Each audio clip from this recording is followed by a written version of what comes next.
lesson. You couldn't just sell your home market car to the rest of the world. You had to understand the customer. You had to adapt. Nissan, learning from Toyota's faceplant, had better luck. They entered the US under the name Datsun, launching models like the Bluebird.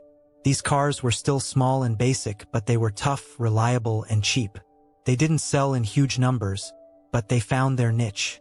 They were perfect second cars, or for college kids who needed something that just wouldn't die. While Detroit was building bigger, faster, thirstier land yachts every year, Datsun was quietly building something else. A reputation. A reputation for quality, for dependability, for a car that just worked. At the same time, a scrappy motorcycle company decided to try its hand at cars. In 1963, Honda, already a global powerhouse on two wheels, launched its first automobile, the T360K truck, followed quickly by the S500 sports car. By the end of the 60s, the Japanese auto industry was transformed. From the ashes of war, it had built a mighty domestic market on the back of the K car. It had survived its first clumsy attempts at exporting and was now establishing a small but critical beachhead overseas. The underdog was on its feet, but no one, not even the most optimistic executive in Tokyo, could have predicted what was about to happen. An event that would cripple their global rivals and throw the doors to the world wide open. Chapter 3. The Turning Point, 1970s, a crisis of oil.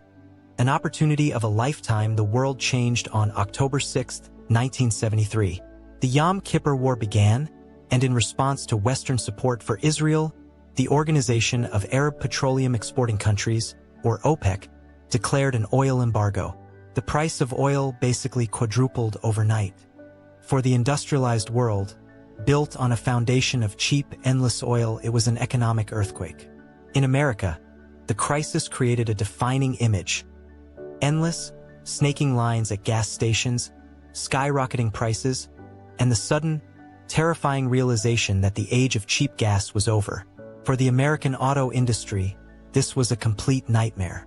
Detroit's motto for decades had been "Bigger is better." Their showrooms were full of massive sedans and muscle cars with thirsty V8 engines. These cars were American culture on wheels, symbols of power and freedom. And overnight, they became dinosaurs. Nobody cared about horsepower anymore. They cared about miles per gallon. As American drivers desperately searched for a solution, they started noticing the handful of small, weird-looking cars that had been trickling in from that faraway island. Cars made by Datsun, Toyota, and a newer player, Honda. This was the moment Japanese automakers had been unknowingly preparing for their entire existence. Their whole history, from the government-mandated K cars to their focus on small, efficient engines, had perfectly positioned them for this exact crisis. They didn't need to scramble to design small cars. They were already the masters of it. The Honda Civic, first introduced in 1972, was the perfect car at the perfect time. It was small, it was cheap, it was shockingly fun to drive, and it was incredibly fuel efficient. While Americans were lucky to get 12 miles per gallon from their V8 behemoths, the little Civic was getting 40. It was a revelation. Sales went through the roof. Honda, once a relative unknown, was suddenly a major player. Toyota and Datsun Nissan cashed in too. Cars like the Toyota Corolla and the Datsun B210 became bestsellers practically overnight.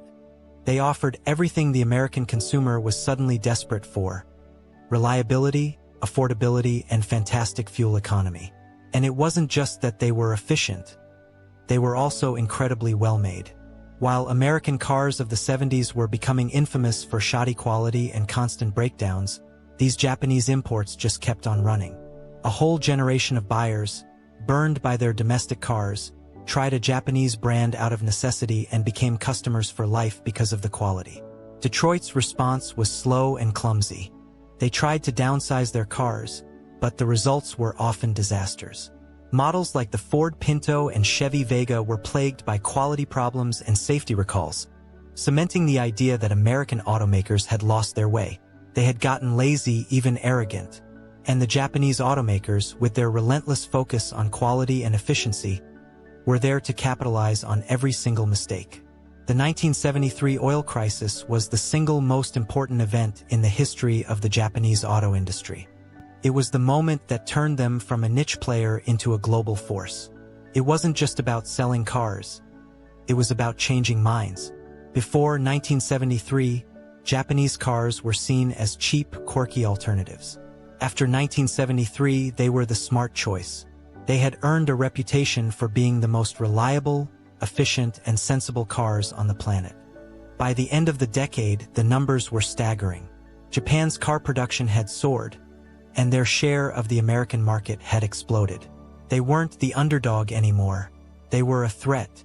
The giants of America and Europe had been caught completely flat-footed, and the stage was set for an all-out war for global automotive domination. But Japan wasn't just going to compete on economy anymore. Flush with cash and confidence, they were about to unleash a technological revolution that would create the legends we still worship today. The Golden Age was about to begin. Chapter 4, The Golden Age, 1980s to 1990s, the empire of icons. If the 70s were about getting a foot in the door, the 80s and 90s were about kicking it off its hinges. This was Japan's bubble economy, a period of insane economic growth where it felt like the money would never stop. For the nation's automakers, already riding high, the possibilities seemed endless.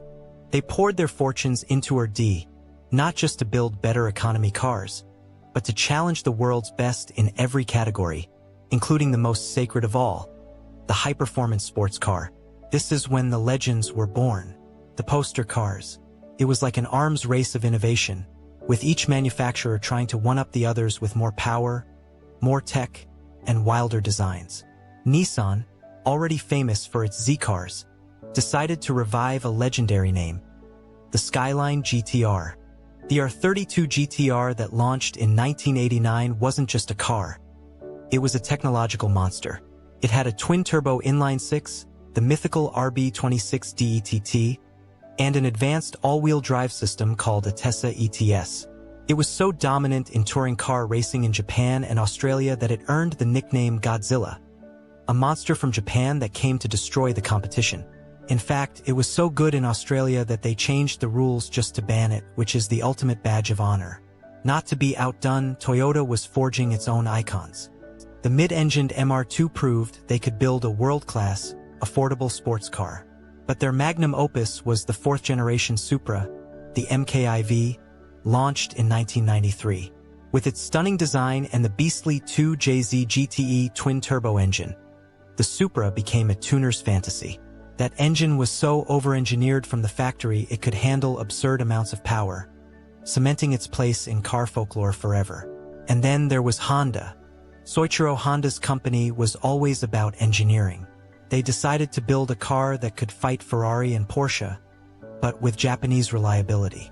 The result, launched in 1990, was the Honda NSX, a mid-engine supercar with an all-aluminum body, a high-revving V6 with VTEC, and handling that was fine-tuned by the legendary F1 driver Ayrton Senna. The NSX shattered the myth that supercars had to be fussy and unreliable. It was a surgical instrument you could drive every day. Mazda, always marching to its own beat, perfected its unique rotary engine. The third-gen RX-7, the FD, is still considered one of the most beautiful cars ever made. Its sequential twin-turbo rotary was a marvel, and its lightweight body and perfect 50-50 weight distribution made it one of the best-handling cars of the era. Amazingly, this performance explosion happened under a strange limitation. The Japanese automakers had a gentleman's agreement to limit the advertised power of their cars to 276 horsepower. In reality, everyone knew these engines made way more power right out of the factory. The agreement created this fun, open secret where the true potential of these machines was just waiting to be unlocked. This relentless drive for excellence wasn't just a business plan.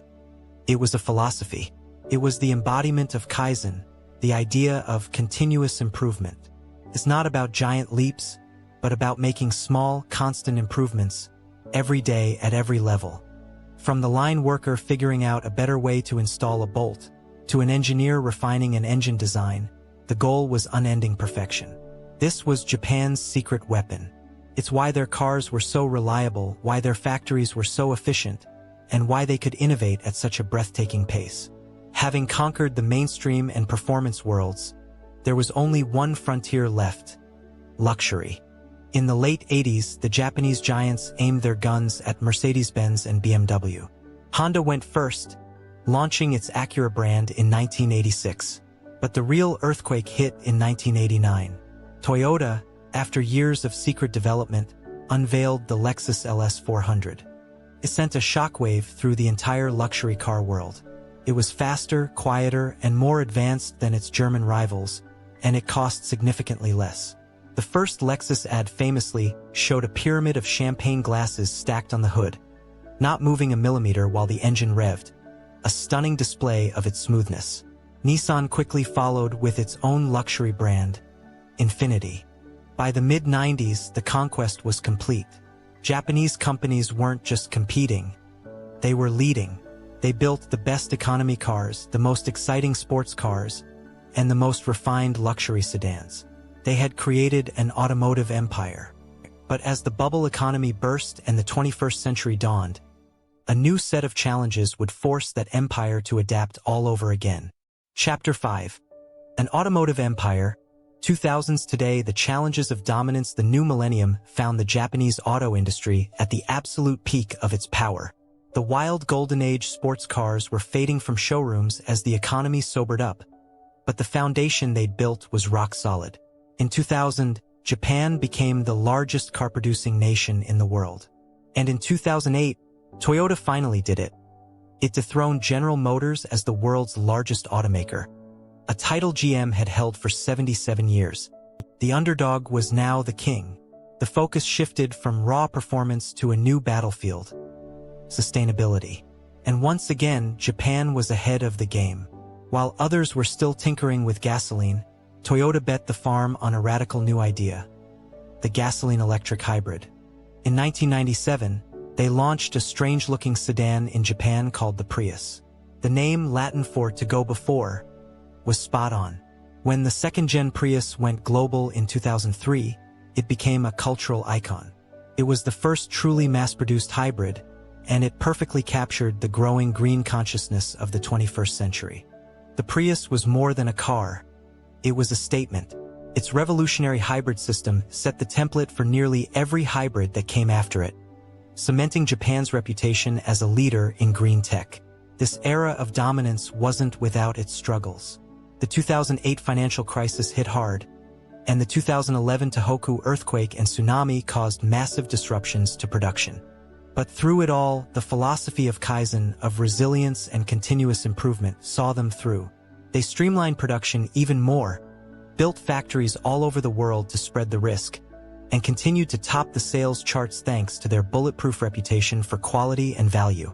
For millions of families, a Toyota or a Honda became the default, no-brainer choice. Today, however, the empire faces its biggest challenge yet. The ground is shifting again, this time toward fully electric vehicles. And in a strange twist of irony, the very pioneers of electrification with the hybrid are now seen as falling behind. While American, Chinese, and European carmakers are going all in on EVs, many of Japan's biggest brands have been more cautious. They've continued to pour money into hybrids while also exploring other paths, like hydrogen fuel cells. There are reasons for this hesitation. A belief that there isn't just one solution to carbon neutrality, worries about battery supply chains and charging infrastructure, and the immense pressure to protect Japan's massive network of suppliers who are experts in combustion engines, not electric motors. The result? Japanese brands, once the undisputed kings of green tech, now account for a surprisingly tiny piece of the global EV pie. New challengers are rising, and for the first time in a long time, there's a real fear that Japan could get left behind in the biggest automotive shift since the car was invented. The government has set a target for all new cars sold in Japan to be environmentally friendly by 2035. But the road to get there is still fiercely debated. The story of the Japanese car industry is a cycle of disruption and adaptation. They were born from imitation, forged in the fires of post-war reconstruction, rose to power during a global crisis, and became legends through an obsessive pursuit of perfection. Now, they stand at another crossroads, facing a world that's rapidly moving away from the very technology they spent a century mastering. The question is no longer how they conquered the world, but how they'll defend their empire in an electric future. The history of Japanese cars is filled with so many incredible machines. From the humble Civic that changed the world to the